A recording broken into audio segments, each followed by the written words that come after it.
মদিনার উত্তরে তখন সীমান্তে যুদ্ধের দিন চলছে। নবী করিম সাল্লাল্লাহু আলাইহি ওয়াসাল্লাম তখন শহরে আছেন, কিন্তু তার এক সাহাবী সাঈদ ইবন আমির আল জুমাহি রাদিয়াল্লাহ, যিনি একসময় ইসলাম বিরোধী ছিলেন, এখন ইসলামের একজন দৃঢ় যোদ্ধা। রাত নেমেছে, শিবির নিস্তব্ধ, সৈন্যরা ঘুমিয়ে আছে, শুধু সাঈদ রাদিয়াল্লাহু একা বসে আছেন পাহারায়। কিন্তু তার মুখে আছে এক অদ্ভুত ভাব, গভীর চিন্তা আর তীব্র অস্থিরতা। হঠাৎ দূরে এক অজানা ছায়া দেখা গেল। সে নিঃশব্দে এগিয়ে আসছে, হাতে অস্ত্র। সাঈদ রাদিয়াল্লাহু সাবধান হলেন। ছায়াটি আরো কাছে এলে দেখা গেল একজন বৃদ্ধ মানুষ, মুখ ঢেকে রেখেছে কাপড়ে। তুমি কে? সাঈদ রাদিয়াল্লাহু তলোয়ার তুলে জিজ্ঞেস করলেন। বৃদ্ধ বলল, আমি তোমার আত্মার খবর নিয়ে এসেছি। সাঈদ রাদিয়াল্লাহু চমকে উঠলেন। কি বললে? বৃদ্ধ ধীরে ধীরে বলল, তুমি কি আমাকে চিনতে পারছো না সাঈদ? আমি সেই মুহূর্তের সাক্ষী যখন তুমি মুসলমানদের একজন মহান মানুষকে মৃত্যুদণ্ড দিতে সহায়তা করেছিলে।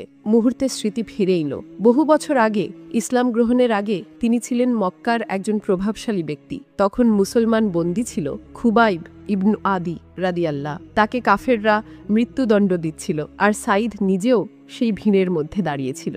খুবাইবের শেষ কথা এখনো তার কানে বাজে, হে আল্লাহ, এই মানুষগুলোকে একদিন সত্য দেখিয়ে দিও, তারা জানে না কি করছে। আর আজ বছর পেরিয়ে সেই স্মৃতি যেন জীবন্ত হয়ে দাঁড়িয়েছে তার সামনে, এই রহস্যময় বৃদ্ধের রূপে। সাঈদ রাদিয়াল্লাহু কাঁপা গলায় বললেন, তুমি কি খুবাইব রাদিয়াল্লাহু এর আত্মা? বৃদ্ধ চুপ, কিন্তু তার চোখে এমন এক শান্তি যেটা কোনো দোষারোপ নয়, বরং ক্ষমা। আল্লাহ তোমাকে বেছে নিয়েছেন সাঈদ। তুমি যে অন্যায়ের সাক্ষী ছিলে, আজ সেই তওবা তোমাকে পাহারাদার বানিয়েছে। এই রাতের পর তোমার আত্মা আর ঘুমাবে না, এটা জেগে থাকবে আল্লাহর পথে। বৃদ্ধের কণ্ঠ মিলিয়ে গেল অন্ধকারে। হঠাৎ দেখা গেল যেখানে তিনি দাঁড়িয়েছিলেন সেখানে পড়ে আছে একটা পুরনো তলোয়ারের টুকরো, সেই একই ধরনের যেটা ব্যবহার করা হয়েছিল খুবাইব রাদিয়াল্লাহু এর মৃত্যুদণ্ডে। সাঈদ রাদিয়াল্লাহু হাঁটু গেড়ে বসলেন, চোখ দিয়ে অশ্রু ঝরছে। তিনি বললেন, হে আল্লাহ, আমি সাক্ষ্য দিচ্ছি, তুমি চাইলে অন্ধকারও আলো হয়ে যায়। আমি সেই অপরাধের সাক্ষী ছিলাম, আজ সেই অপরাধের পাহারাদার। সেই রাতের পর থেকে